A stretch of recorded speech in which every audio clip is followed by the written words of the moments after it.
Blah blah blah blah blah blah blah blah blah blah blah blah blah. Blah blah blah blah blah blah blah blah blah blah. Blah blah blah blah blah blah blah. Blah blah blah blah blah blah blah. Alrighty then. So, a few minutes late. Streaming at 666 only works if I wake up at 5. If I wake up at 6, it doesn't work so well. I don't have enough time. So I don't know.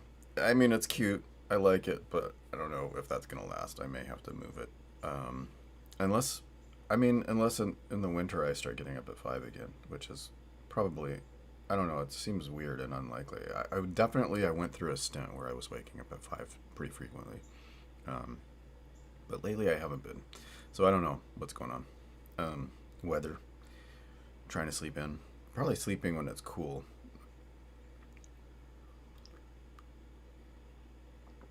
Okay, so what am I doing today? I'm going to be doing an unboxing, so I'm going to film that, and then I'm going to do something tabletop. I may do like a... I don't even know what this is, so I mean, I should probably try and figure out what it is before I go. But I might as well sort of... Hi, Rish. Get this pie ready in case I do end up doing VTT and doing something solo.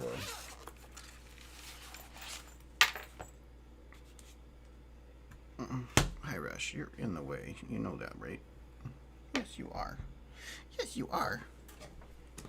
Yes, you are. You little monsters.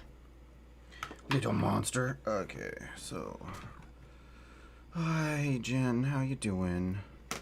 Yeah, I know. She's up here. So now you have to be. There we go.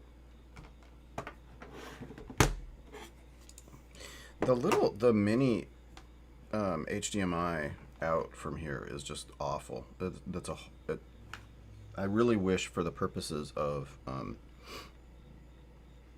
this that they had skipped the 2 mini HDMIs and gone with a full size, because it just feels like it's gonna break off.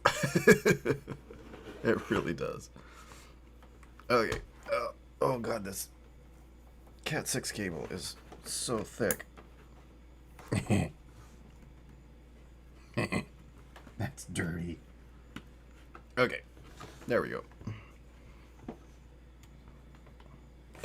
Alright, so let's get this out of the way. And, yeah. What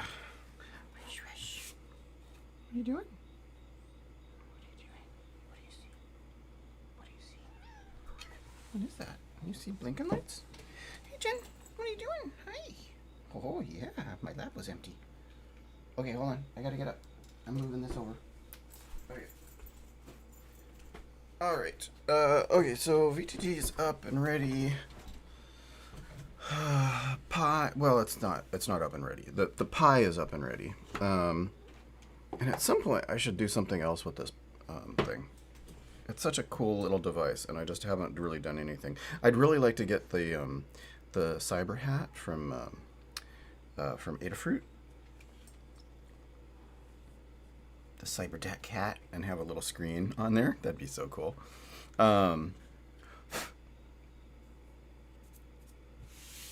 Okay, you guys are getting fur. Oh, hi. That's your butt. Yes, thank you for showing it to me. Oh.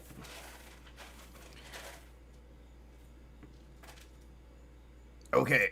The cats are being a little weird today. All right, so yeah, so let me check desk only and dice focus. So the pie is definitely in the way. If I do, is there a place I can put it where it's not in the way? Not really. Oh my god. Oh my god, so many cables.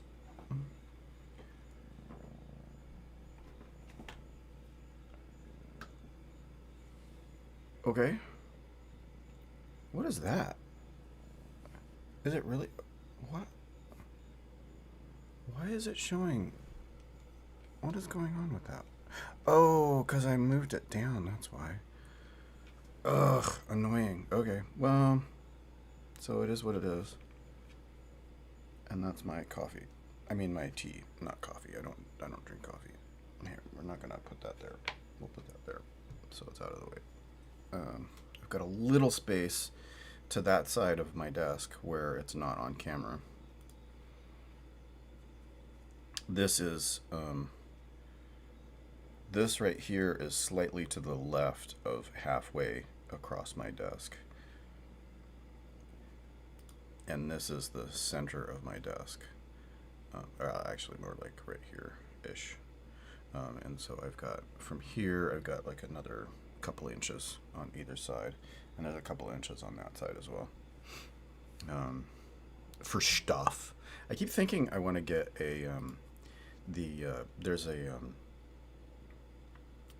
an AV push cart thing that's basically it's a mounting pole with a bunch of arms on it that has wheels, and the part of the cool thing with that would be that I might be able to actually go and do like kitchen stuff again. My kitchen is still in a state that the contractors left it in when they were fired, but it'd be kind of fun to maybe do some cooking streams again or something like that, or be able to move the cameras and mic setup around. And I'm actually thinking of reorienting my my space so that my desk is on the other side of the big room, and I'll have another desk right behind me, maybe, so that I could actually have more space to like put out play materials and things like that. And then being able to move the camera stand away from my computer desk would be kind of cool. Anyhow, just stuff I'm thinking about. What I really wish is that I had a way to make that desk a 4x4, but it's not. It's wide enough, but it's not deep enough. And the ways in which I would add extra space are kind of, I don't know, up and there's pros and cons to it. Anyhow, so I think let's just go ahead. Let's just film the unboxing,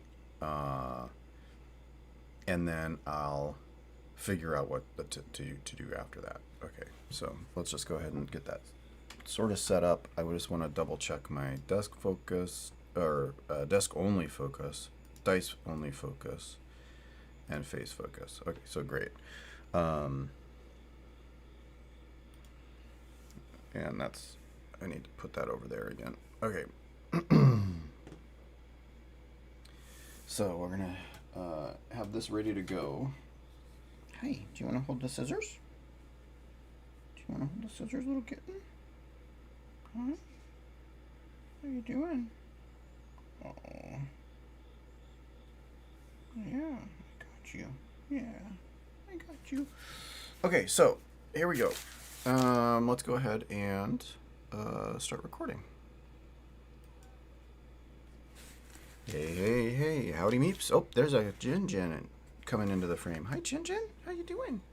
You want to hang out with me? I got this in the mail. I took the label off, of course, but it's kind of thick. So let's see what is inside. How am I supposed to open this? I guess I could open it from this side. Okay.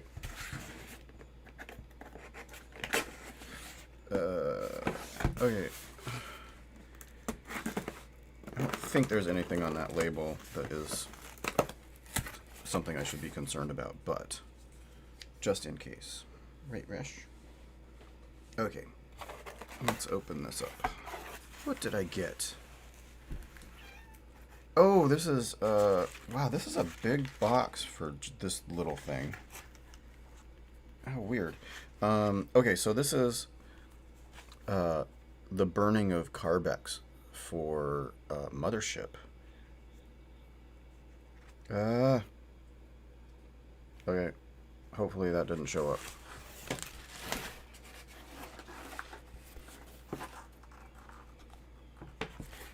I'll have to check that.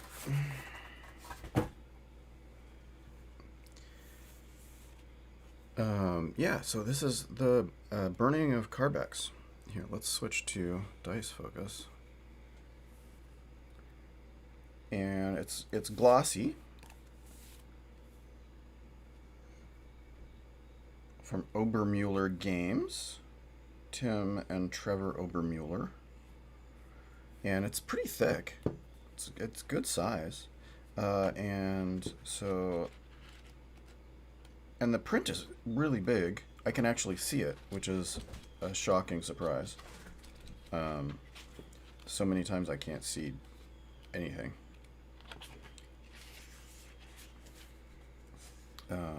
And art by Dustin Lincoln, maps by David Glass, and editing by Fiona Geist. Note to the Warden, parenthetical. Oh, this is briefing. Angelus Fabrica Station, orbiting the mining world of Carbex, issued an automated distress signal after deploying every escape pod. 4 days of communication attempts without response met the persistent distress signal.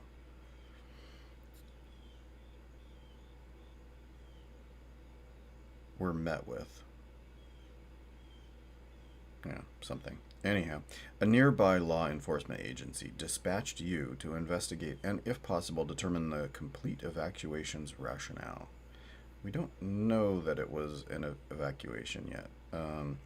Rescue and assist by any means necessary any remaining crew members.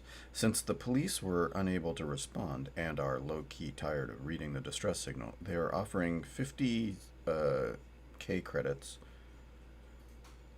for the investigation and report, and, importantly, turning off the signal. After reporting the disaster, they offer 10K credit for every rescued survivor.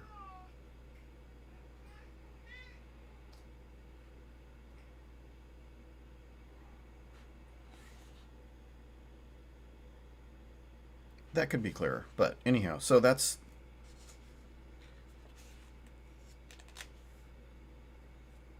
And there is a synopsis and stuff on the background. And so timeline, how to win. If you do nothing, what happens? And then the map of the space with appropriate blood stains. Approaching the station. Oh, it's pretty cool, actually. That's a pretty cool image of a station on an asteroidish thing. Oh, I guess it's orbital. I guess that's an orbital station, because in the background there's the planet arc and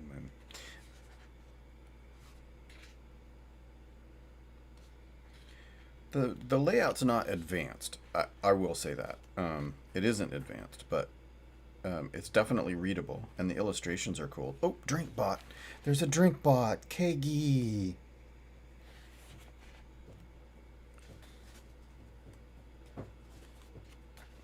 And a bunch of people. Ooh, a color page. Ooh, a 2-page. Cool.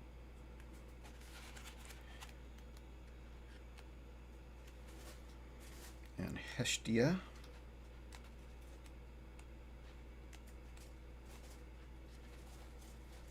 Sediment Hill Mine. All kinds of locations. Encounters and things and things. Ooh, nice orbital. Orbital station is pretty cool. The bio dome.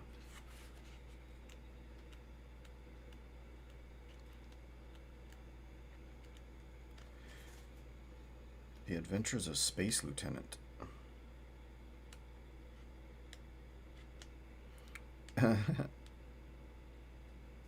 So this is like a Saturday morning cereal that shows up in the story. That's kind of cool. Yeah, so that's Burning Carbex. And I'll put links to it in the description down below. There's a little gummy gunk right there. Yeah, and someday I've got to figure out how to play Mothership. I sort of have a setup, but I don't really have it completely set up to solo play it. I'm still figuring it out. But it seems like I've got so much of it. It's one of those other games that I've got everything for. I mean, everything. There's a lot of people making stuff for it, but I've got a bunch of stuff. Most of it is in PDF. It's interesting that I got this in physical instead of just the PDF, because most mothership stuff that I have is not physical. But I think that what I recall is that the Kickstarter was so reasonable, it was hard to pass up. Anyhow, it's really cool, and that's a something that came in fulfillment of a Kickstarter. Oh, there's the really cool station illustration, orbital station. I really dig that one. That's a really good illustration. Yeah. Anyhow, so thanks for checking that out with me, and yeah, I'll see you next time. Bye. Okay, so that is the recording of the unboxing that I wanted to do. And so I'll edit that up and create it as a separate video later. And now what to do? So I do have, I think, do I have Mothership? Yeah, I do. So this is, hold on, sorry. So this is my Mothership setup that I had created, and I was just sort of fooling around with it. But that's the I don't have chroma for the background on there yet. So we've got desk focus, and what you can see down there at the bottom is that one of the characters is sort of staticed out. That was my my thing if they died, was that I could static them out. And dice focus, so unfortunately it's upside down. I don't know why. Desk and tabletop for PDFs, and then I have some weird sort of matrixy glitch glyphs, alien glyphs in the background, and then large dice focus. Anyhow, so that was sort of my Mothership setup, and I had sort of the idea of this crew of 4 people plus a cat, and like creating them and rolling them up. I don't know. Is that all of them? That is all of them. I created that. How did I? Oh, I didn't really have that fully set up. This was just testing. So I have all the characters together instead of separately. And then I have glitch. I suppose I could copy the glitch over 4 times and have it ready to glitch out characters as I kill them.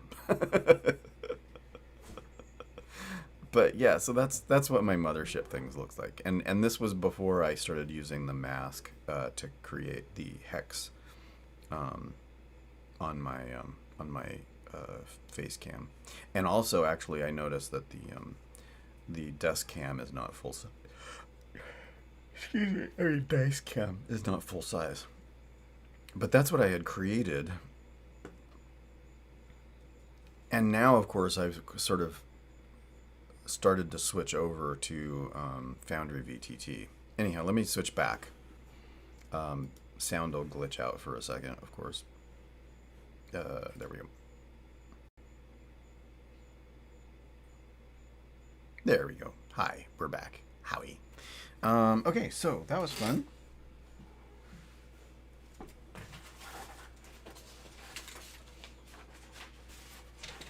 Okay, let's get this out of the way.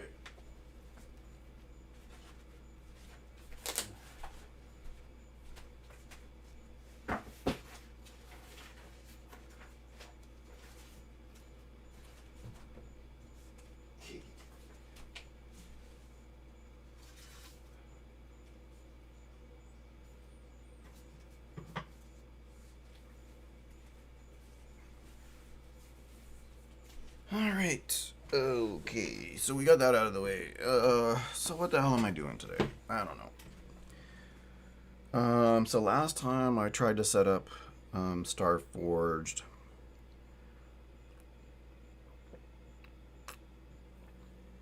and it didn't work super well. It didn't feel like it was playable ready yet. I do notice that there was an update to the Kickstarter for Starforge that the character sheet on Roll20 was getting close to ready. That's a wonder to behold. It'd be really awesome if that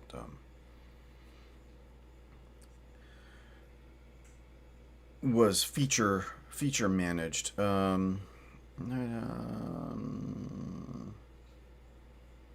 Not receiving enough data.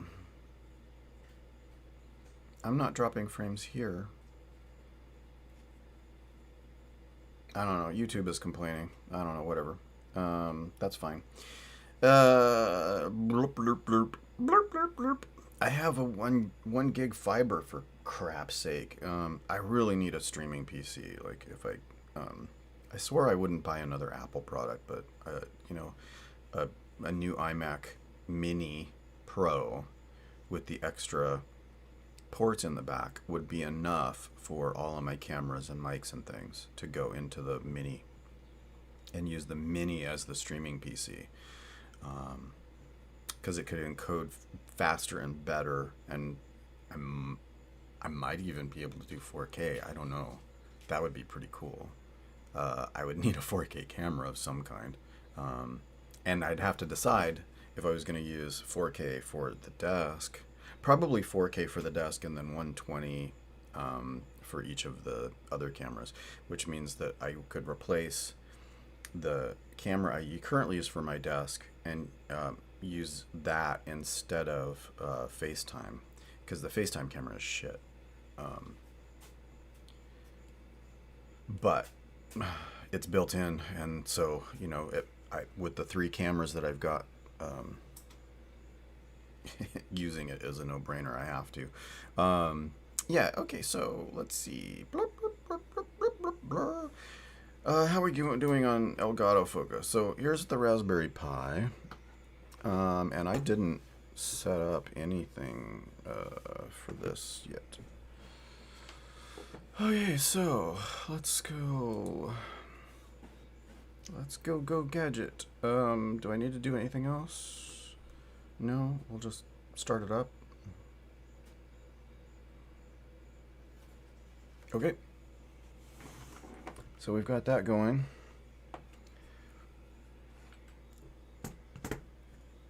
And let's go to Foundry, and I don't have any of this set up. And logo. I'm not doing Starforge today. Jen, stop it. Jeez. So what am I doing?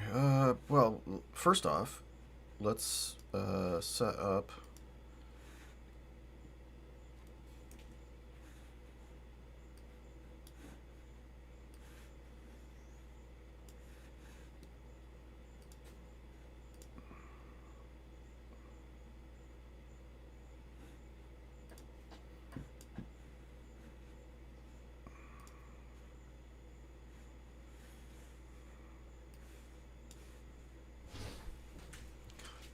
fucking cats, man.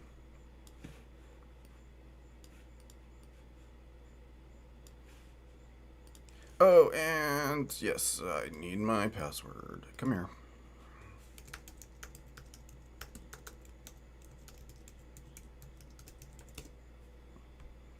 Nope. Ugh.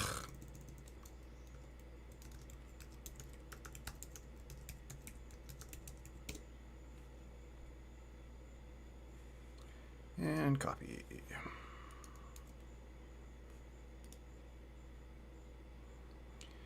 Okay. So let's see, how are we doing here? So we're way...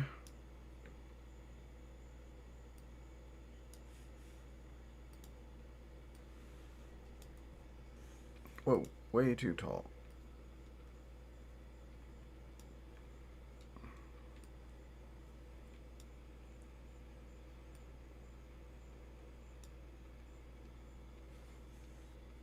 And not wide enough.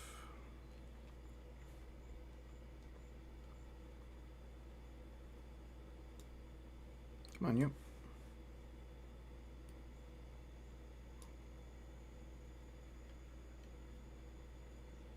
Okay, I think that...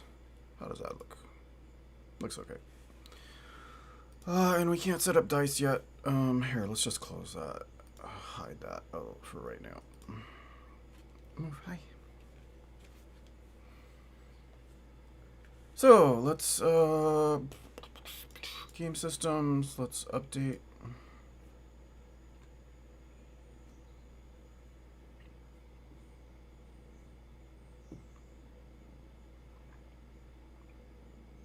I guess there was no updates. Let's go to add-ons, update.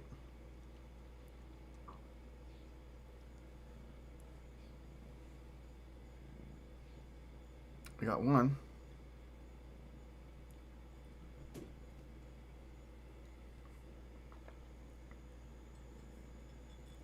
Two.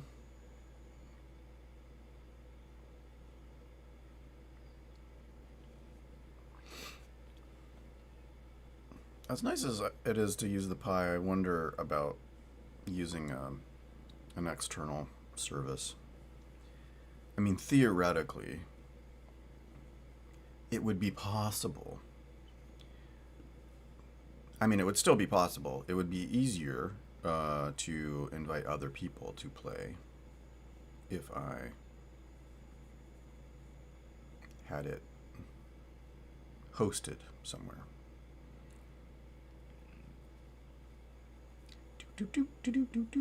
Oh, we got a bunch of packages, I guess.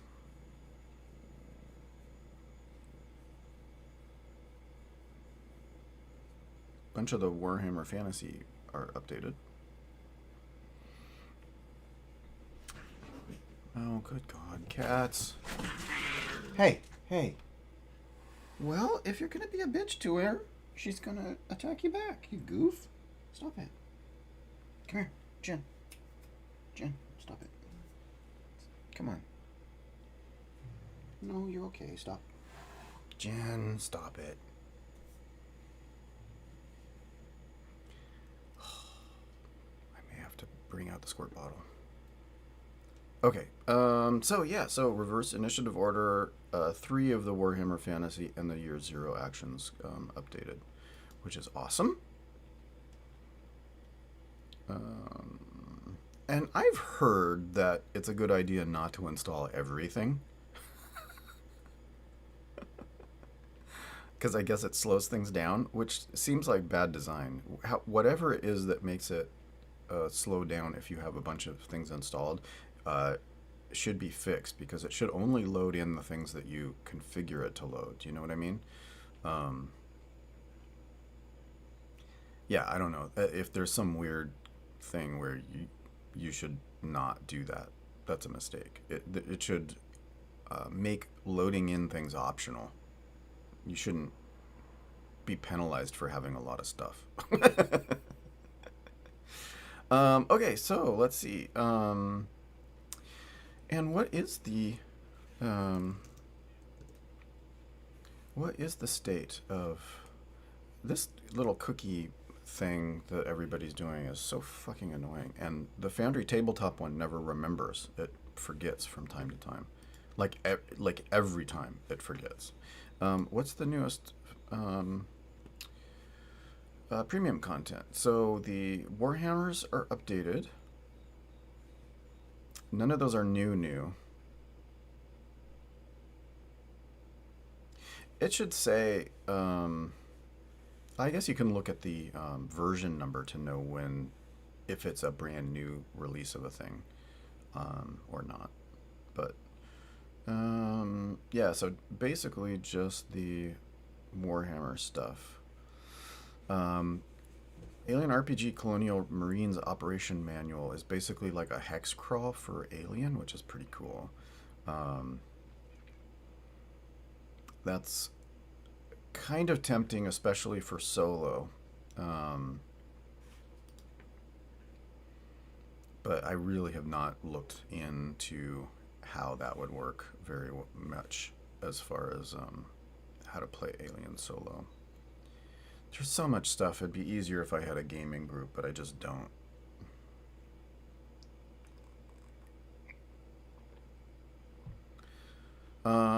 Yeah. So let's see. And I don't know if any of you do know, but I actually rigoroga.org is my website. And it's been getting slammed by a bunch of people trying to hammer me with bad requests. But that's my main site, and it'll always have links to all my stuff. And it still links to Twitch, even though I've given up. But my Twitch profile is actually there. Like Mixer's not and stuff. So, um, but if you go to Rigoroga, the Odd Order website, I actually post there a couple times a week with fun, interesting stuff that you can check out. If you use an RSS reader or if you um, check blogs, consider adding it. Man, that's bright and white. Wow. um, but yeah, so because it was the beginning of the month, I posted a summary of everything that I had done previously in August. And then I also have these Omnium Gatherum posts, which are basically bi-weekly. I collect a whole bunch of interesting stuff that I've noticed. Uh, science and politics and culture and fun stuff and books and things and games and things like that. Not so much Kickstarters. I almost said Kickstarters, but that's in a different thing. But I do those, and it I think it's pretty cool stuff. So it's worth checking out. And I sometimes add little comments and commentary and stuff like that. And then I also do crowdfunding countdowns, crowdfunding campaign countdowns. And list at the beginning of the month. I list all of the stuff that that's currently going that I know of, that I've paid attention to, not that I know of, but that I think are interesting. Um, and then over the course of the month, I add to that post updates for things that are going to end before the next one. Um, yeah. So anyhow, and so I post that every once in a while. Like I posted a bunch because it was the beginning of the month, but I post uh, the Omnium Gatherums twice a week, pretty much twice a week. Every once in a while I skip one, but yeah, pretty cool. And yeah, oh man, this Avatar Legends role playing game thing. It's like in the last couple. Um, it's in the last 10 hours, and it's like at 9 million. Yeah, 9 million. But part of the reason why is this otter penguin. It's $75 for all of this shit in physical. The dice, the games, the map, the everything.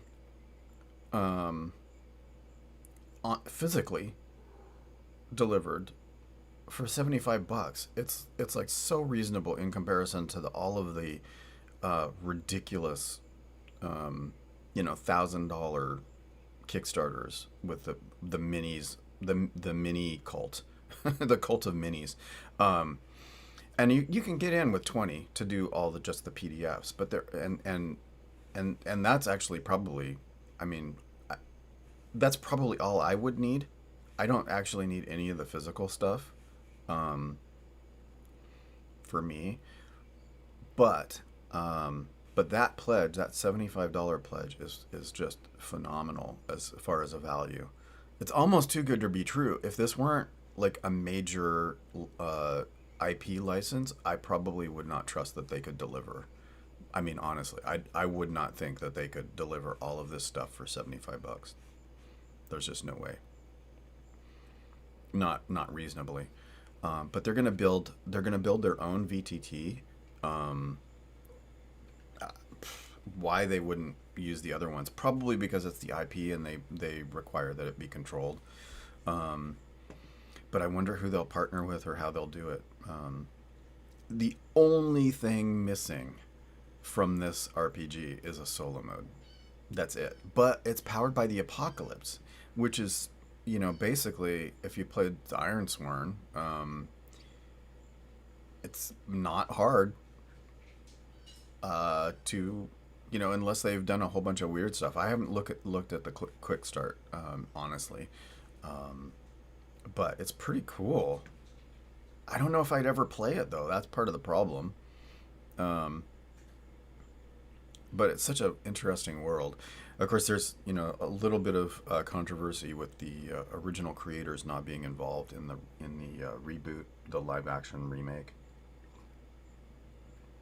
which I find to be unfortunate. So the creators have lost control of their creation to their corporate masters, which is a bother.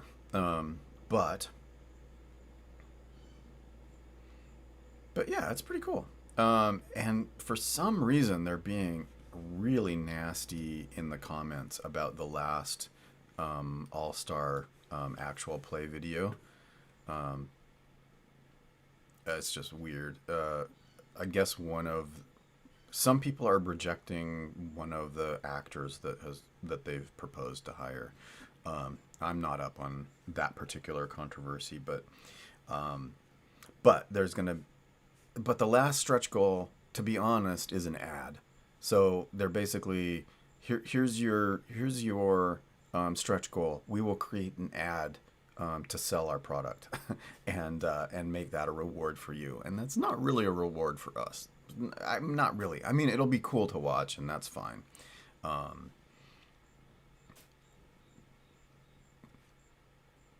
and it's such a crazy value. They've basically said there's no more stretch goals. That's it. Which I think is, paragons of restraint. Uh, to say no, we're done. We might be able to get over 10 million actually if they were to add some extra stuff and entice people in the last 10 hours. But there's no reason. They've busted a lot of records as far as you know the tabletop RPG space. Um, yeah. Anyhow, a lot of fans spending on that, but that's pretty cool. I mean, it is pretty cool, and the value cannot be denied. I don't think that it can be not denied that this Otter Penguins, with the core book, all the stretch goals, um,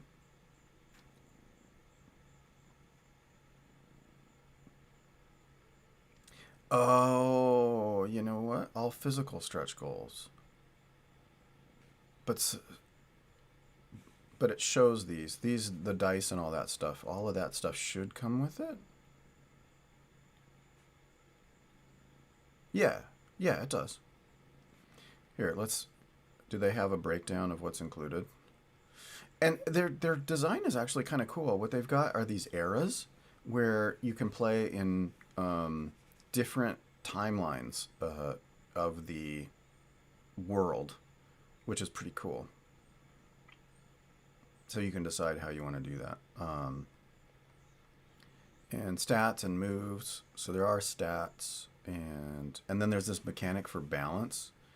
Um, Achieving balance and conditions and fatigue and magic and playbooks with tons of different things. I'm just scrolling quickly through this because I'm not doing anything other than just sort of nerding out over it. Um, and there's the special core book cover, holographic laminate, and you pick which of the two covers you want on the front. It'll swap, so you'll get both, but you decide which one is on front. I'm Cora all the way, 100%. But I didn't get the special cover. Maybe if I win the lottery. But look at all of this digital rewards that are unlocked, and dice pack and deluxe dice pack, cloth map, Combat action deck, dice bag. Yeah. So, I do they break down what's included? I mean, it's in the picture, so it has to be included. Um, so the only difference that I see between those two is the special cover. And the flying bison one includes the special dice and the dice and the like fake leather dice bag.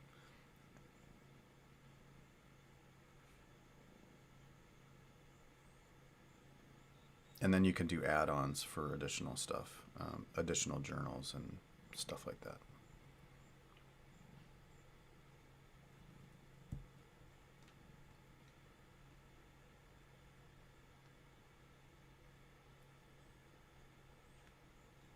Yeah, I mean, look at all these stretch goals that they unlocked. I mean, most of these were. I'm just gonna quickly scroll all the way down to the bottom. I mean, most of it was virtual stuff. But here's the thing about the virtual tabletop. So there's Avatar Legends Tabletop RPG Companion app, a set of online support tools to help play, including dice rolling, guided character creation, and campaign management. And then a little bit. Um, did it actually? It didn't say VTT though. Was VTT an earlier reward? It doesn't say that's a full VTT though. Interesting. I mean, it says virtual tabletop, but it's a tabletop companion app here. I don't know. That's confusing to me. But anyhow, so here's the All Star actual play that they got unlocked with Satine Phoenix, Becca Scott, and Jenny Kwan. Jenny Kwan, think, right, was the actor who voiced Cora. Um, and then there's a bunch of actual plays you can check out by people they like, by big name people. Anyhow, so cool stuff. That is an interesting Kickstarter. I mean, it's not an indie in by any stretch of the imagination. Is it an indie game? I mean, Magpie Games is not. They're not huge. I mean, is Magpie Games? Would you consider them to be indie? This is just they've got an IP, but they're. I mean, they're not super well known. I mean, they're well known ish. They publish masks and things, but yeah, I don't know. What? Let's take a look at their. So they've created 3 Kickstarters, and they've backed 9. Jesus, to get. What have they created? Which ones have they created? Oh, Root the tabletop game. How much did that make? 600,000. I mean, that's over 10 times. 150%. Or I mean 1,000%.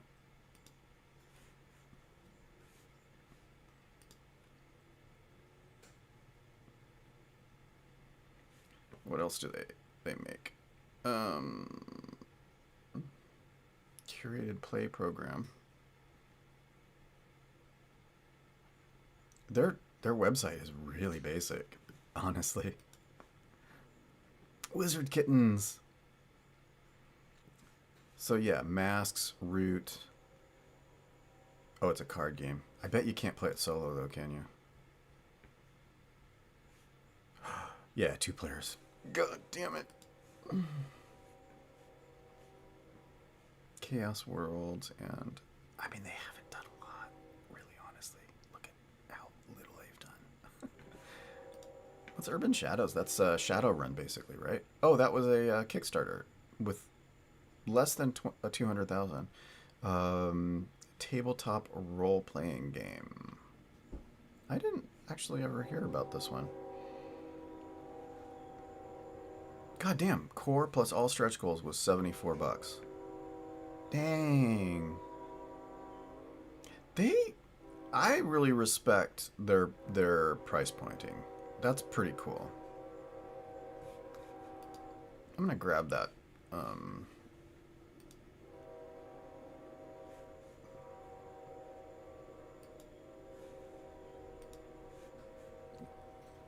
I'm gonna grab that quick start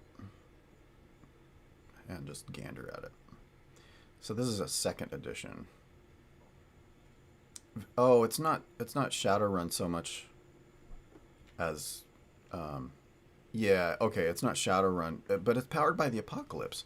So this is very similar to um but I suspect that this is the same model. That's really cool. Interesting. Late pledge. Interesting. God, I don't have any money though. You can still get it all for 74 bucks. Woo! Jin is digging around on the litter. Wow, that's pretty intensely interesting to me. That's maybe even more interesting than than the than the legends of oh wow.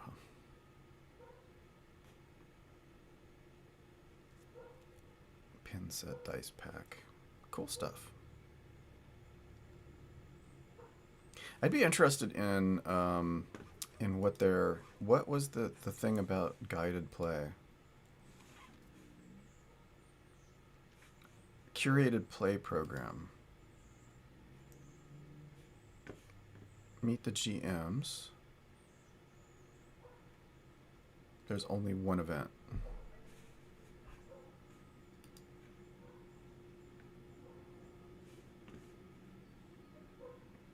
And it's a design thing for $5. And that's it's a little bit interesting. Kind of unfortunate that it's not that there's not more. Meet the GMs. Let's take a look. Let's see what they've got. Do I recognize anybody? Jessica looks familiar. Elsbeth, I think, is familiar.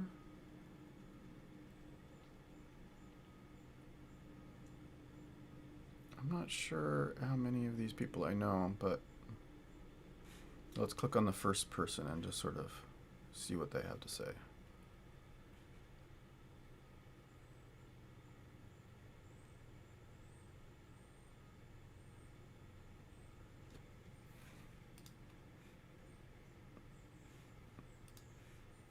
Huh, interesting. So this is basically, yeah, they're building their own um, stock of GMs. Anyhow, so that's cool. Actually, Urban Shadows seems kind of neat. Probably a much better deal than doing Shadowrun 6E, but it's more Vampires the Masquerade than it is Shadowrun. At first glance, it looked to me like Shadowrun, but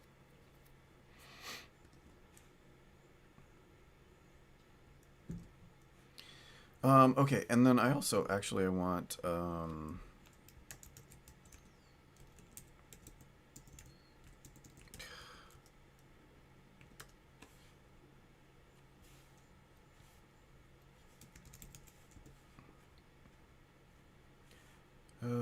Legends of. Okay, hold on. We're gonna have to go back here and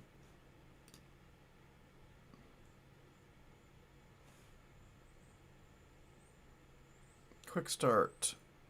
Oh, you have to add your email. Okay.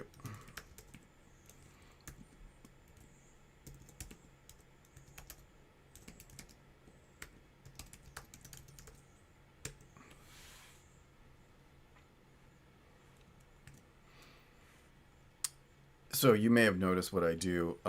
That's my publicly available email address, so no big deal about seeing it on screen. But um, I add a plus and then some identifier.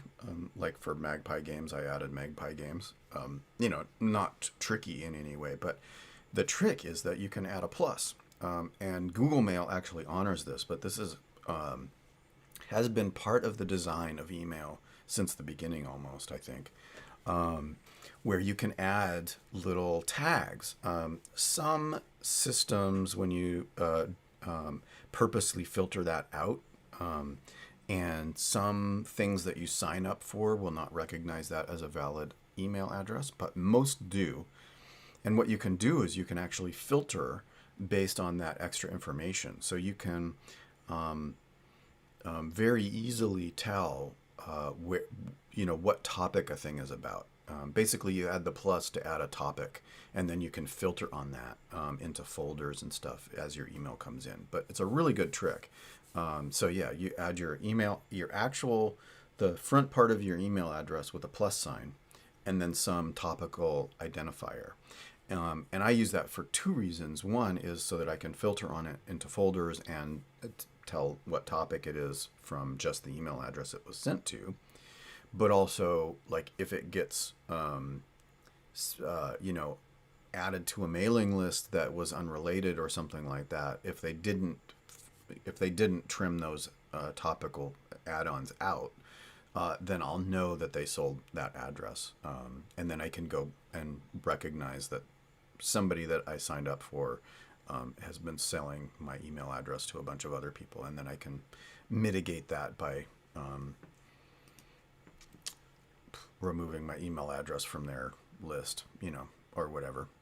Anyhow, it's just a management thing, but the biggest thing is that you can filter on it, which is pretty cool. Okay, so that was fun. Did I? Oh, that's right. It was an email thing. Okay, I'll do that. Jen, stop. Okay, stop it.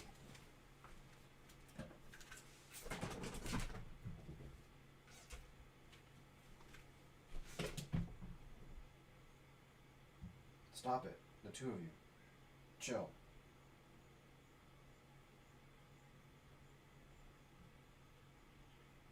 You done? Okay, I'm going to heat up my tea. I'll be right back. Tuck the chair.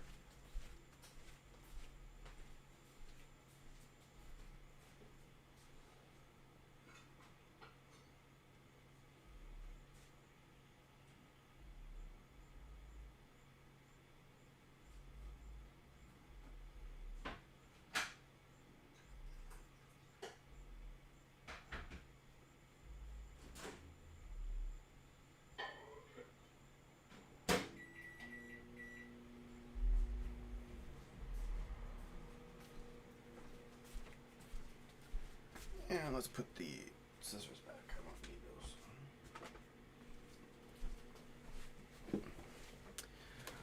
those. Let's see. So did I get email from them yet? Probably not. How automated is this?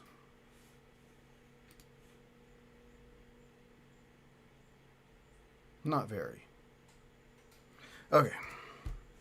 Well, so what I was thinking is I might have gotten that quick start. Well, I have the other quick start, though.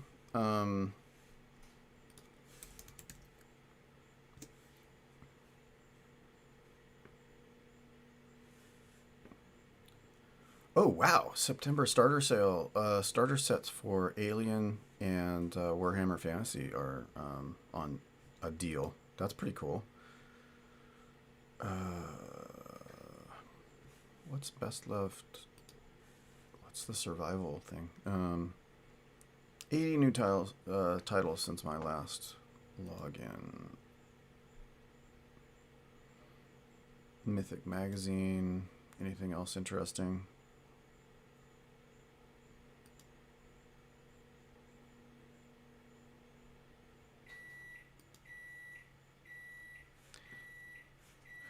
So this is a thing that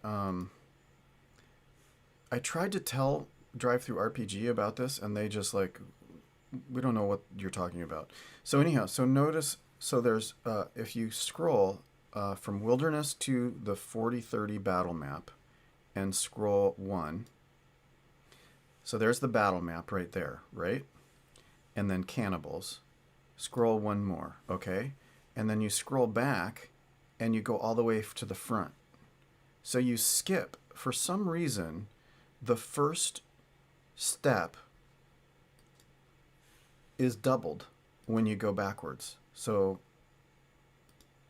and there it is. So it goes double. I don't know if you could tell that from the screen, but their coding on the back button is screwed up somehow. And I tried to explain it to them and they just didn't have a fucking clue.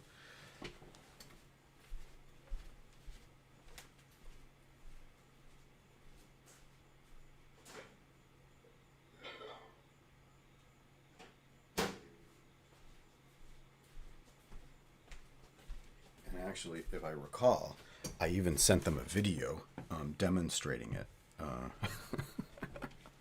Fucking, and they still couldn't figure it out. But whatever, I don't care.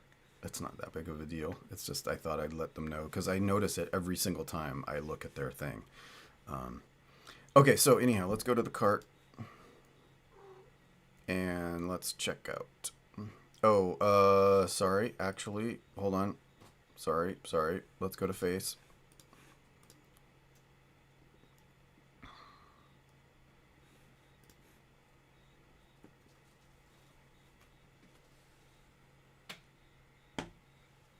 Oh, it didn't actually show my address, but that's okay. Okay.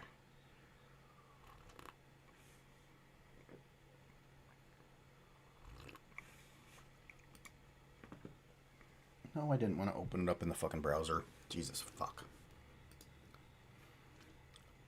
Okay, so let's go back and take a look really quickly at this sale. What is going on with this?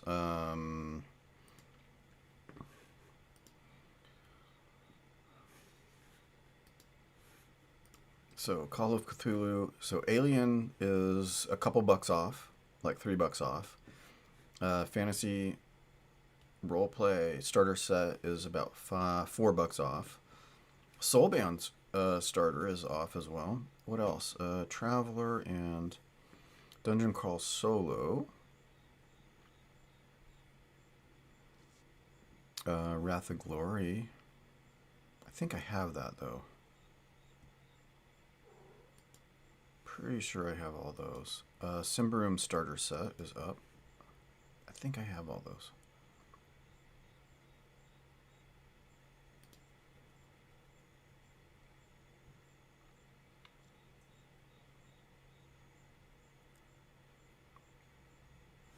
So there is a solo for Mothership, which I was talking to just a second ago. I think I have both of those as well. I don't have the PDFs for the Alien stuff, but I do have them for VTT, which is probably all I need.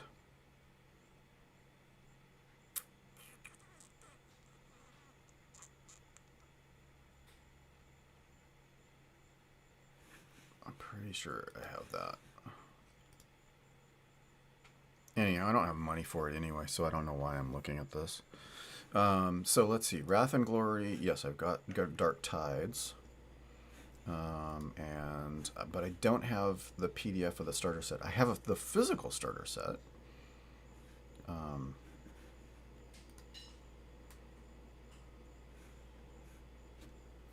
How do I not have the Symbaroum starter set? I think it's because it's the same.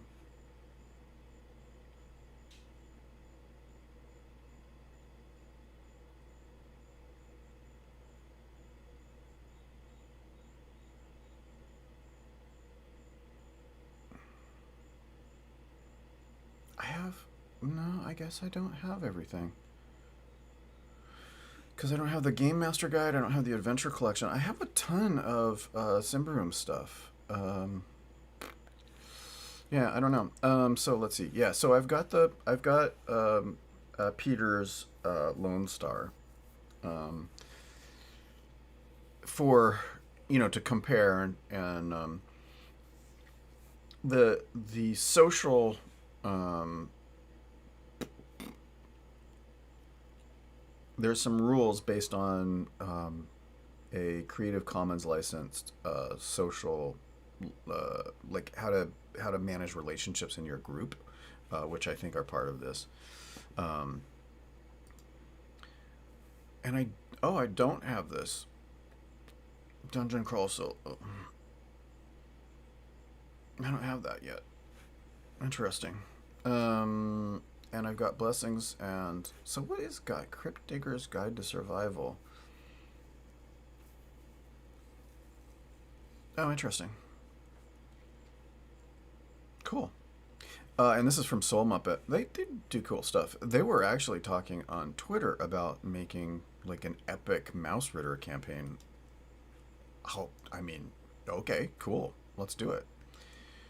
So let's see. I have downloaded the Urban Starts Quick Starter. Shall we take a look at that?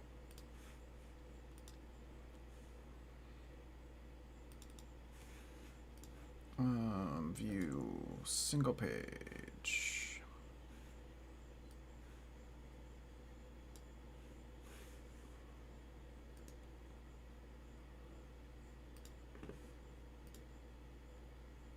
Yes. Oh. Here we go. Oh shoot.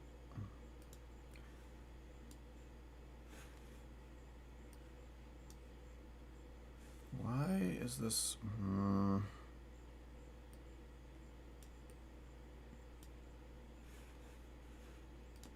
Okay. So anyhow, let's take a look. No. Dang it.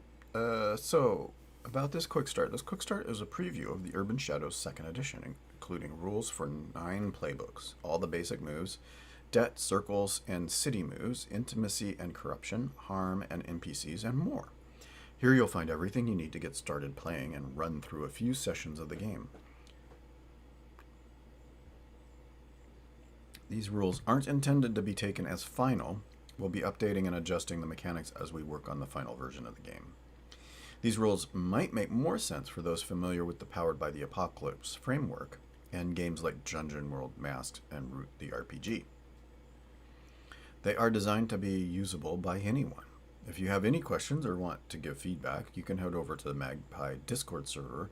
I don't do Discord server anymore. 2020 kickstarted, 4,000 backers. You can still late pledge.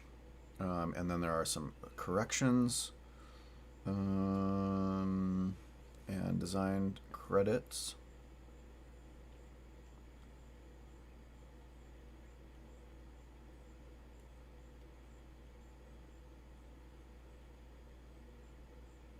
So Urban Shadows first edition was from 2015.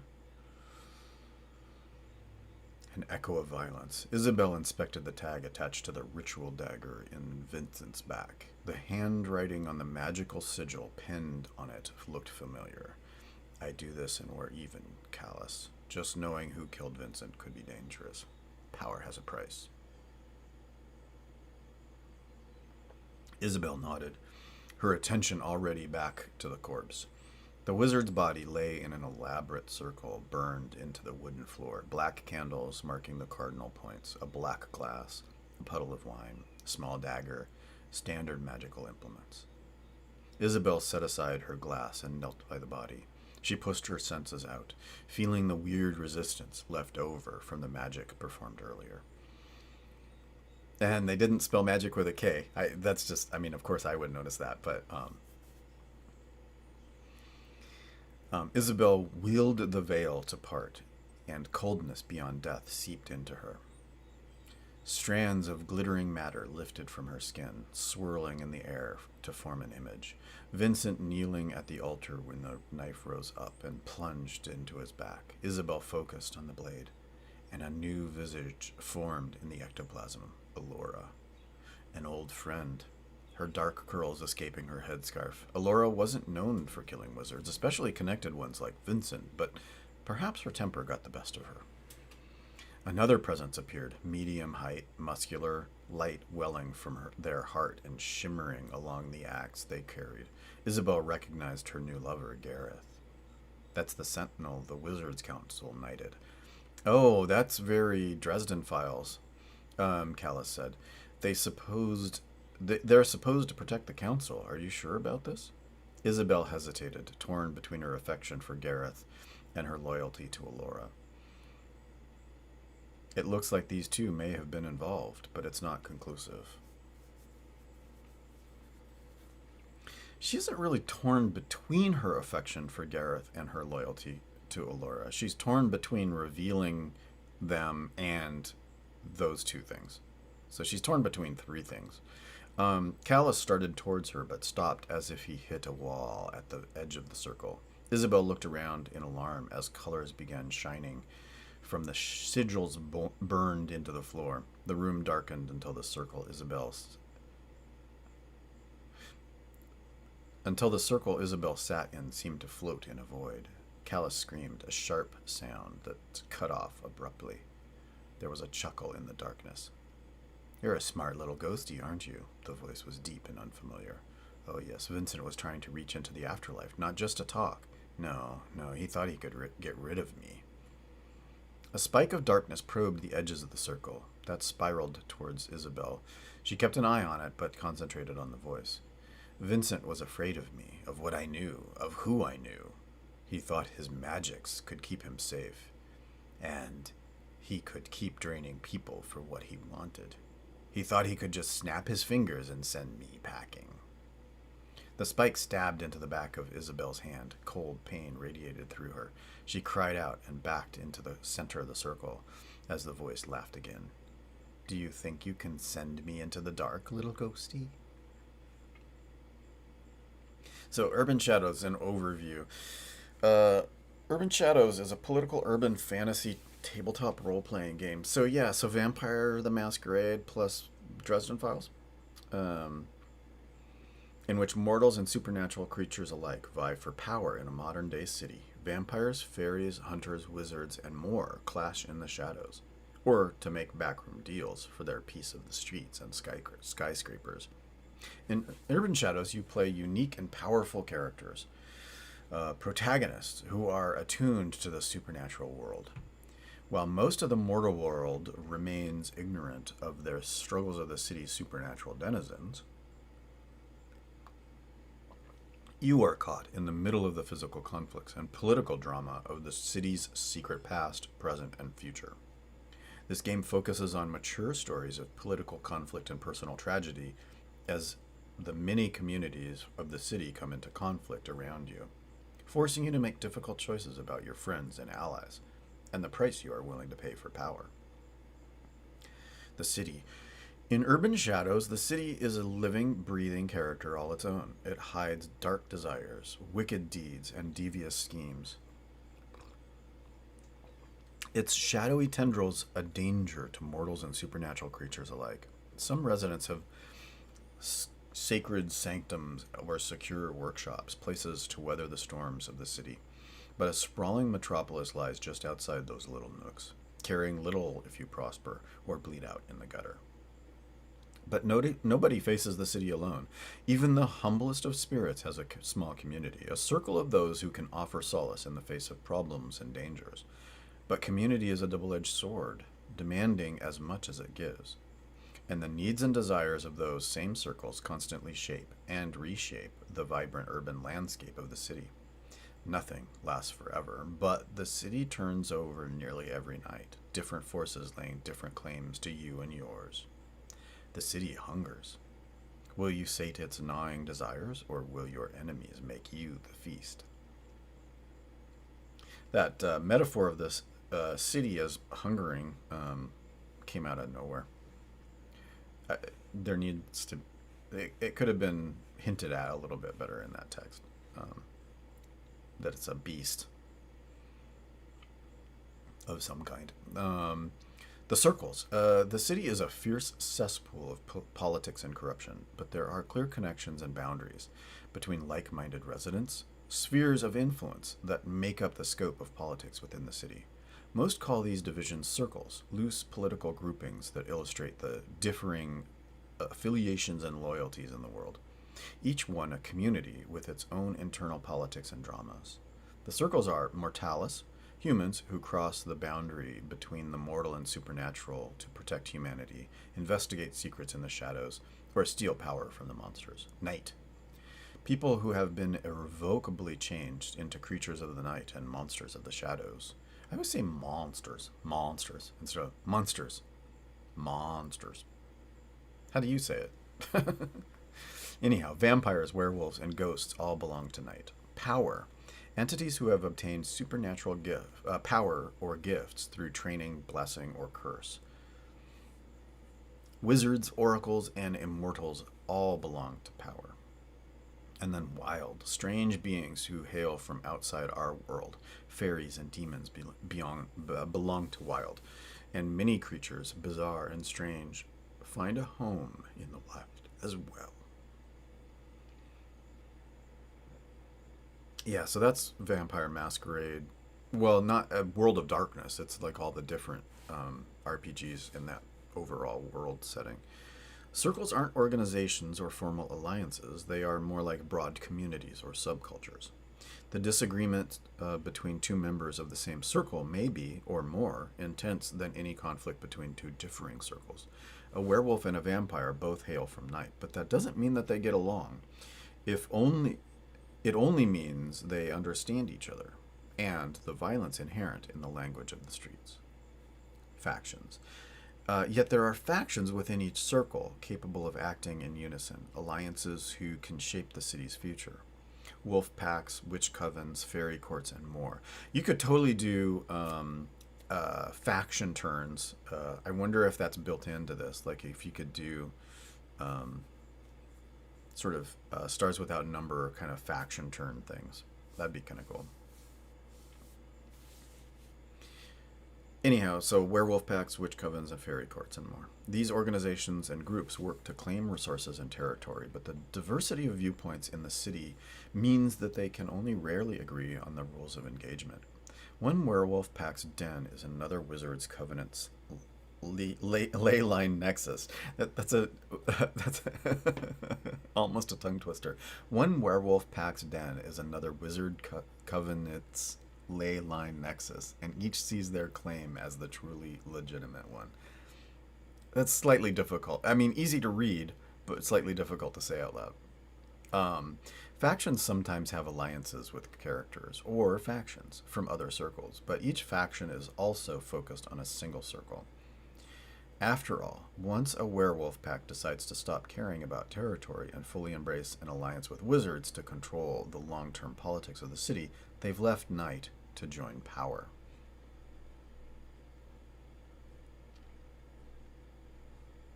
Yeah, so the circles are not very super clearly. So there's any of the creatures in any of the circles could show up in the other circles. It's just who they're allied to. Okay. Anyhow, so characters. In Urban Shadows, you play mortals and supernatural creatures caught in the city's politics and drama. Each player chooses an archetype to create a player character, PC. These playbooks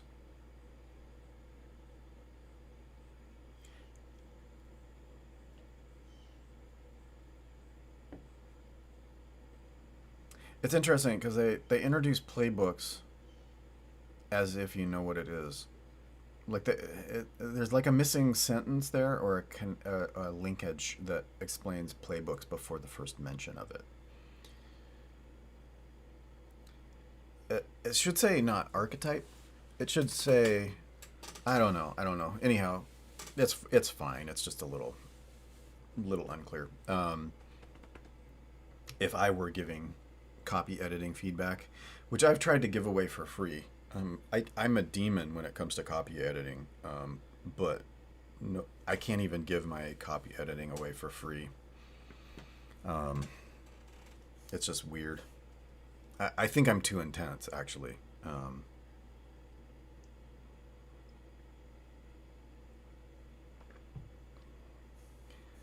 Anyhow, that's my theory. So anyhow, there's one playbook is the Aware, who's in Circle Mortalis. Inquisitive and clever, the Aware is a mortal investigator who has seen through Who, that's a who. This should be who. Is a mortal investigator who has seen through the thin veneer obscuring the supernatural. The Fae, wild, fickle and enigmatic, the Fae is a being from a distant fairy homeland who values promises and oaths above all else. The hunter, in Circle Mortalis, determined and deadly, the hunter is a mortal who has joined a secret order to protect humanity from monsters. The imp, in wild, fixated and dynamic.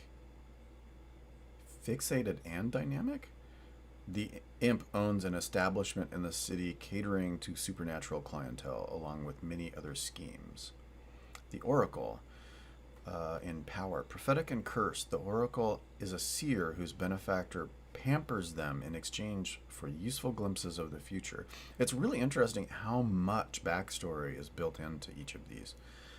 It's not just an archetype. It's like a full character. Yeah.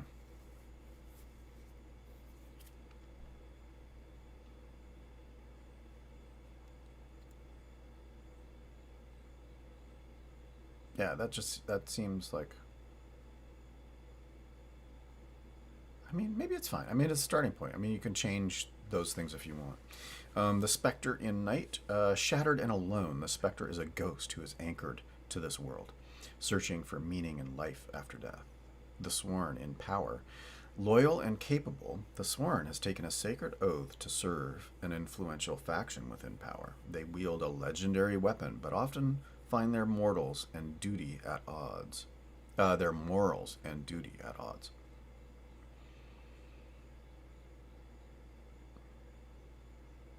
I would write that, but often find their morals at odds with their duty.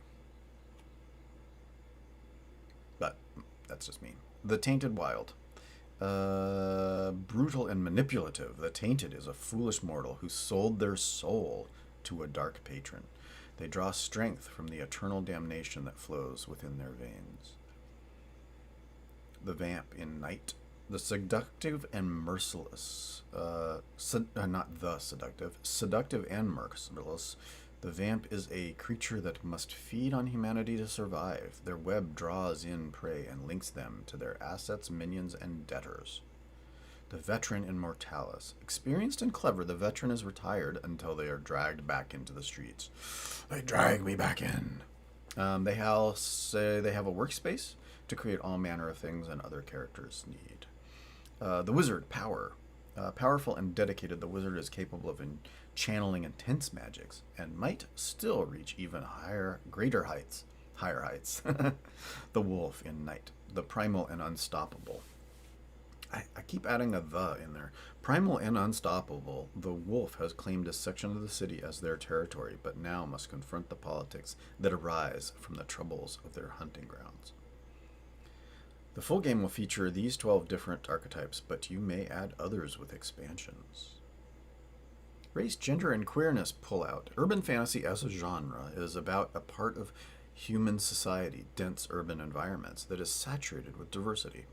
The culture of our cities is the product of gay and trans activists, breakers and graph writers, feminists of every race and creed, and immigrants from every corner of the globe. The story of cities is by default the story of diverse people. The divisions that separate the communities in urban shadows are a metaphor for this kind of content. But the PCs live at the intersection of different identities, and they have to wrestle with what all these identities mean to them, both mortal and supernatural. Embrace diversity. Play characters of another race or culture who expresses a sexuality or gender that is not your own. Seize the opportunity to expand what these stories look like. You don't need to get all the details right to honor the people who worked so hard to make cities beautiful. It's interesting advice. I'm not sure everybody would agree with that.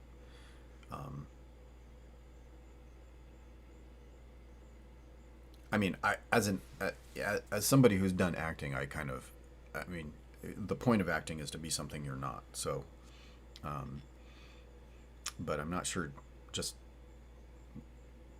not saying something about stereotyping seems like a mistake. But the MC, okay. So master of ceremonies. So that's isn't that that's shadow. I mean, World of Darkness, isn't it? One player in your game of Urban Shadows will take on a special role, the Master of Ceremonies. The MC is responsible for portraying the rest of the city, including all the non-player characters. The MC isn't playing against the players. Their job is to portray the city and make it a chaotic, interesting political place that challenges the players and their characters.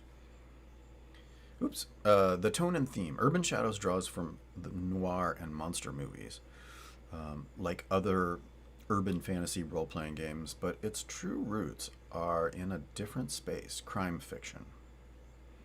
The protagonists of Urban Shadows are not mere private detectives or monster hunters. They are people deeply entrenched in an illicit world, unable to escape the debts and obligations they have to the powers that be. You could totally do like Garrett PI, Glenn Cook's, make it even more fantasy funny, maybe, if you wanted. Meanwhile, most mortals know there are secrets in the shadows of the city, but they also know enough to avoid them.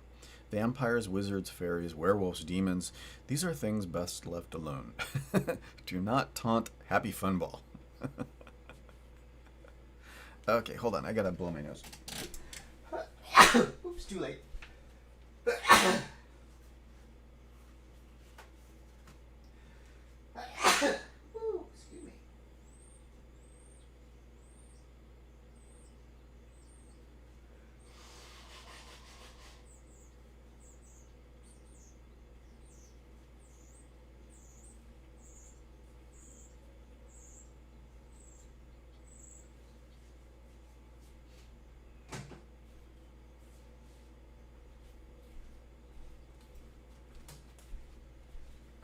Okay, well, sorry about that. Hope that wasn't too loud in the mic.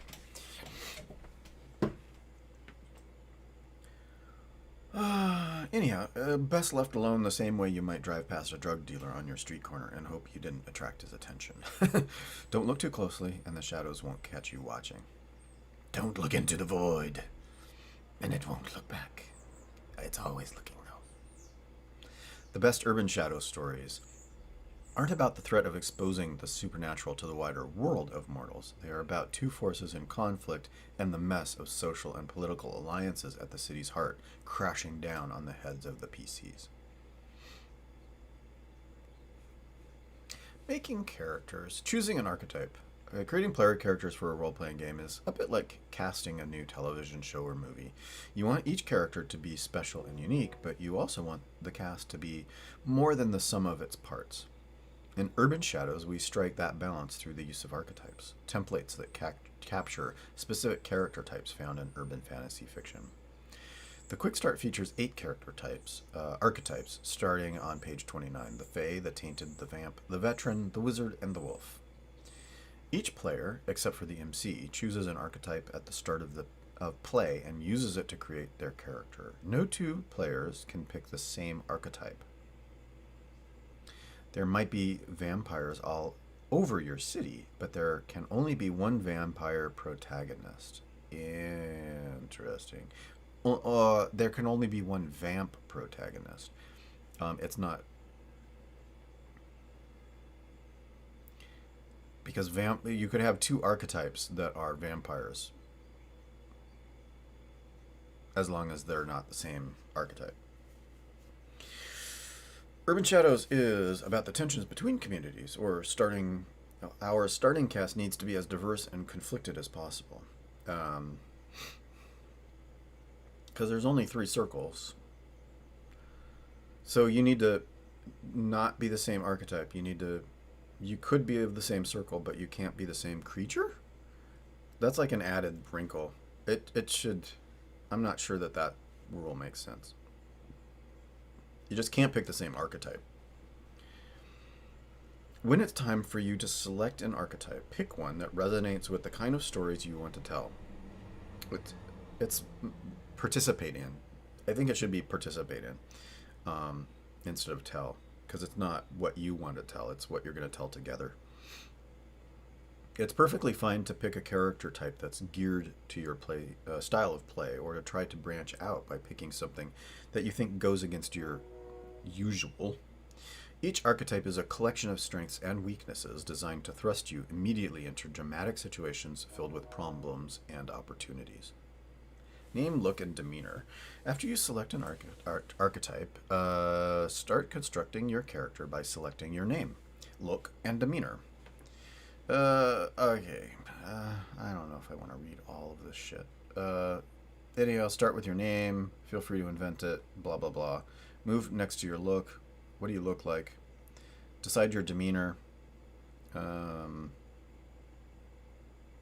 Unique set of demeanors keyed to the archetype specific issue. Pick one. So that's a list of things that you pick from your demeanor. Okay, and character stats. Character stats describe your character, especially their abilities and weaknesses. The 4 character stats are blood, which is fight or flight instinct. Heart is the sum of your passion, charm, and charisma. Mind is your critical thinking and observation. Spirit gauges your connection to the other and your force of will. Each archetype comes with a set of predetermined stats, usually rated at -1, 1 rated at 0, and 2 rated at +1. Add +1 to any one of these stats. Exclamation point. So you get your core, and then you can decide you want to add an extra. Okay. Circle ratings. Each character also has circle ratings, which represent how well. So you're, so you power up like an MMO. You power up your relationship to the different circles. Oh, it's how well your character understands the circle. Character with high rating has contacts and connections and can easily interpret rumors and gossip. Character with a low rating in a particular circle doesn't understand how the circle works or who the players are within that community. It seems to me like understanding a circle and being friends with the circle are 2 separate things. Like you could understand a circle but be a pariah in it, you know? Circle status. Oh, okay, well, there it is right there. Okay, so circle ratings. So circle rating is your understanding of it, and circle status is whether you're a pariah or not. So that's exactly my point. That's pretty cool that they actually split that out. So, so your circle status represents how members of that circle view your character. Intro questions. Once you've finished writing your character's status, take a few moments to look over your intro questions. Each set of questions is a collection of prompts to get you thinking about your character and how they relate to the city itself. Try to jot down a few quick answers to your so that you can mention them when you introduce your character. Gear. All the characters in Urban Shadows start with some gear. It's tough to survive in the city if you don't have the shit you need to get by. For some folks, we're talking about weapons, shotguns, knives, and handguns. So how do you do it? Sometimes your gear will come from a list, like the Oracle's set of unique items or the Wolves' 2 practical weapons. In these cases, pick as many off the list as indicated. Some gear prompts you, blah, blah, blah, blah. In these cases, okay, so inventory is a real thing you have to keep track of. It's not like Ironsworn where it's supply. Moves and extras, or supply and assets. So gear is kind of in between the two. Moves and extras. Next, choose your moves. Each archetype has different moves and gets to choose some. Most of the archetypes also have extras, features that are unique to that particular archetype. Extras are kind of like archetypes, I guess. I mean, not archetypes, assets. Introductions and debts. Once everyone is finished filling in out their archetypes, it's time to introduce the characters and assign starting debts. A network of favors and obligations that bind the characters to each other amid the chaos of the city. First, each player takes a minute or 2 to introduce their character, sharing their name, look, demeanor, and answers to intro questions, as well as any additional information about the character the other characters might know about them. If your character has a reputation in the city for a particular kind of work or behavior, now is a good time to note that. Other players, especially the MC, might ask you a few questions about your character to help the group get a better grasp of your life in the city. That extra questions thing is a good if you. I think Jerry Holkins from Penny Arcade has an article somewhere about the questions that he asks characters pre-game, like who would you kill to get what you want, like what do you want more than anything, and who would you kill to get it, stuff like that. Pre-game questions are kind of cool if you look into it. So you can, when someone owes you a debt, character's been assigned debts. Go around the circle, starting debts. You can cash in a debt as a move, and you need to remind them why they owe you a favor. And then, of course, I'm sure vice versa as well. And the City Hub.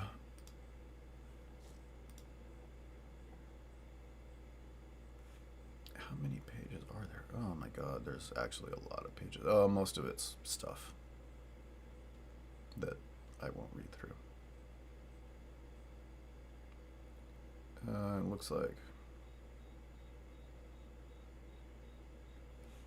28, so 20 more pages. I'm not sure I'm going to read through all of that, but that's I just clicked on page 28 for some reason.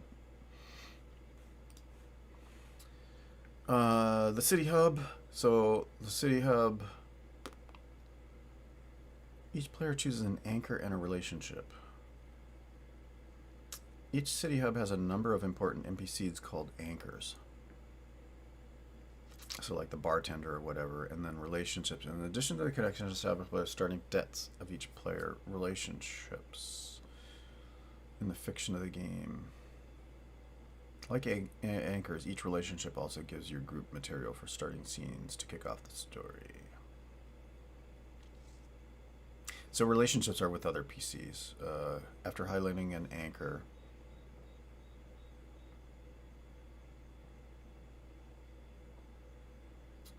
choose one relationship to share with another PC. Hub moves. Finally, all characters have access to hub moves while they're in the vicinity of the hub. Okay. You can use special features of each location. All right. And so playing the game, rolling the dice.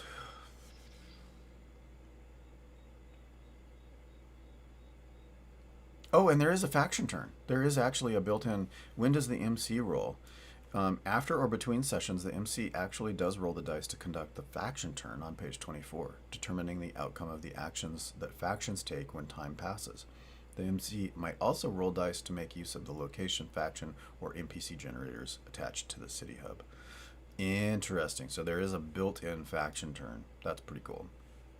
So basic moves: turn to violence, escape a situation, persuade an NPC, figure someone out, mislead, distract, or trick, keep your cool, let it out. Other moves: circle moves, debt moves, and city moves, and hub moves, obviously. And then this is a listing of the basic moves, so I'm going to skip over reading all that. Circle moves: put a name to a face, hit the streets, rumors. Debts: do someone a favor, refuse to honor a debt, cash in a debt. City moves: weaken someone standing, tend to your business, put out the word. Advancements: you can make changes. You can make progress on things. Earning respect: you can mark circles.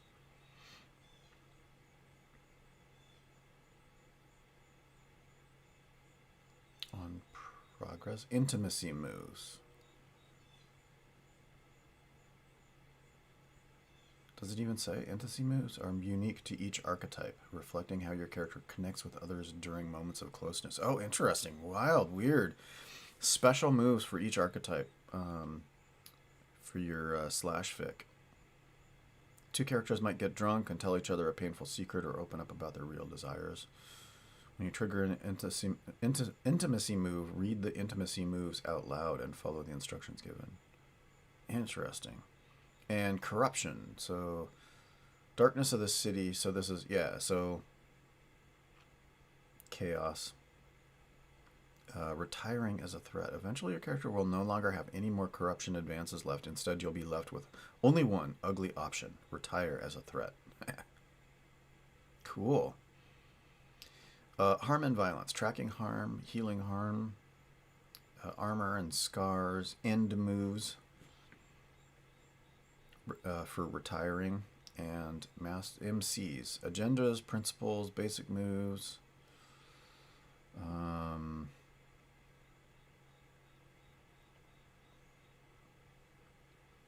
If you get stuck, use an NPC to cash in a debt. Push them to hit the streets. Lean on a NPC triangle. Show up with some guns. Creating and using NPCs. The drives, goons, debts. When NPCs attack, harm and healing. Player versus player combat. Faction turns. Faction size ratings and faction moves. Attack a faction, consolidate control, track someone down, goad an opponent. Oh, and these are, and they're actually circles.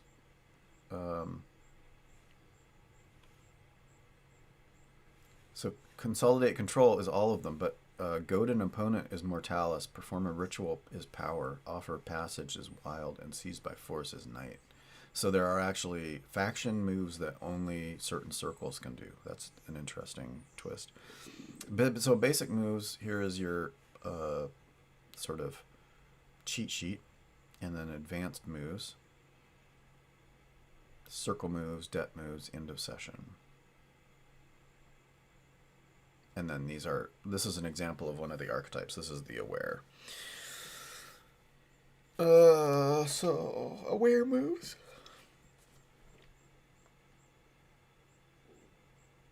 And then advancements and stuff.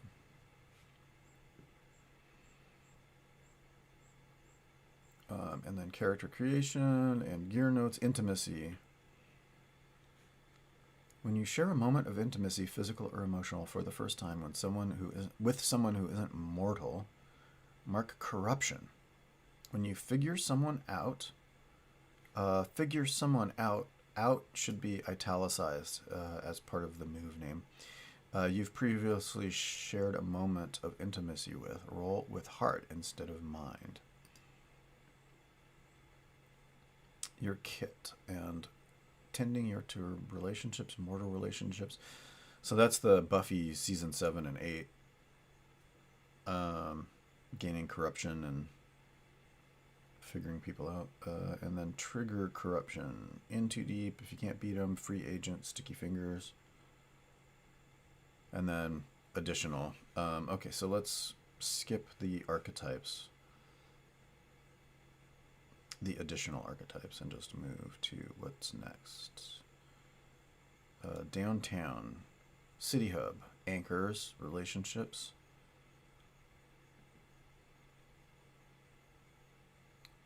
Pick one. Why do they owe you a debt? Relationships and locations. Tables to roll on, factions, NPCs.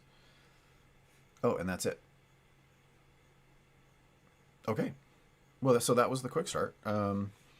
Super interesting. Yeah. I don't know. Very interested in that. I don't know if I'm $74. Like if I had $74, which I don't, whether I would spend it on that. But it does seem pretty interesting. Seems like you could play it solo, I think.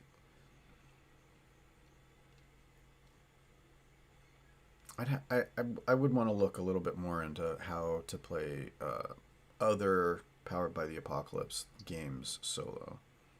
I mean, you basically pick an archetype and then do everything. But you'd want allies. So you'd treat them as assets, probably. I mean, you'd go the Ironsworn route. You'd treat them as assets.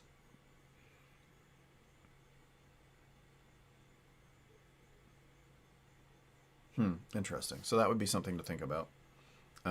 Because I mean, obviously, solving this solo would also solve the Legends of the Avatar solo, and also actually Root RPG, I guess. Which I didn't support the Root RPG because it wasn't solo. Um,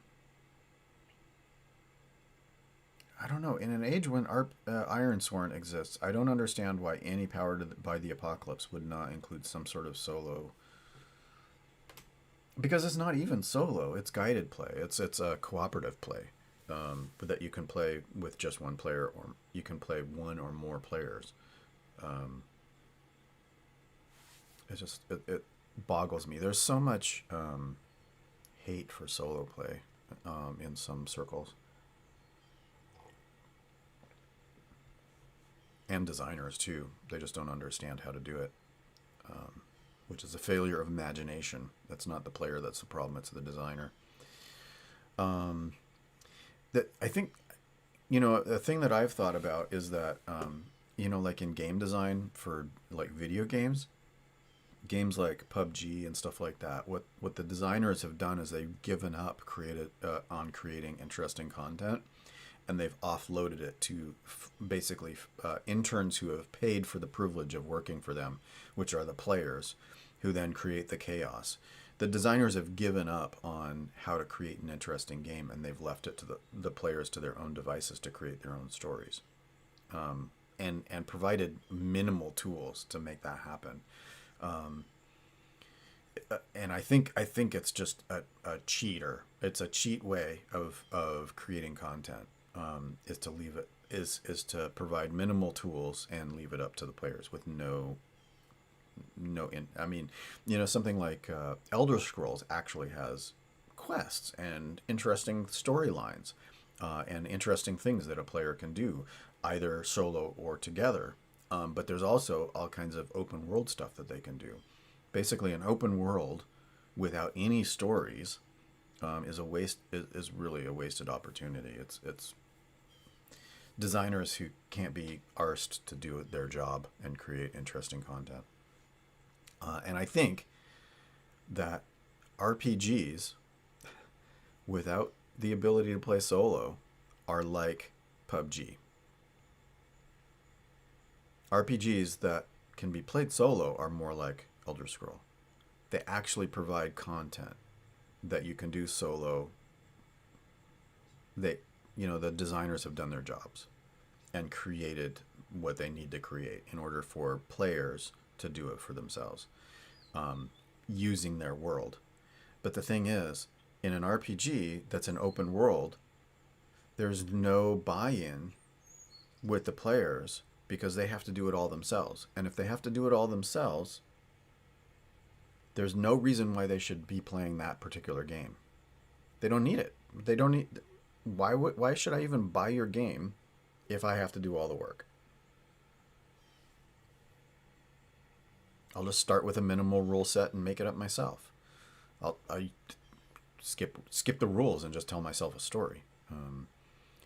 Yeah, if you aren't enabling interesting actual storylines with generators and stuff like that, then I think you've missed it. You haven't actually designed a game. You've designed mechanics.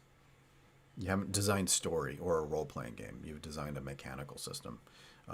And it's not the entire story. It's not the entire design process. And I think too many RPGs are like PUBG, where it's just the mechanics of it. They've created an interesting mechanical system, but they haven't actually created anything useful for a player to create stories. They've left too much to the player.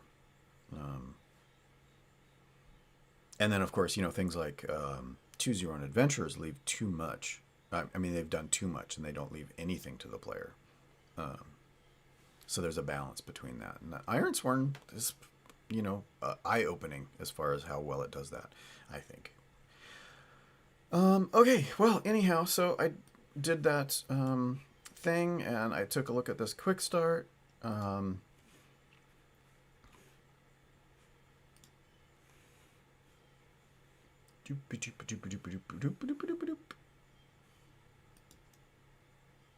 And yeah, I think I'm gonna call it. I'm gonna call it for today. So anyhow, if you're watching this later, thanks for watching.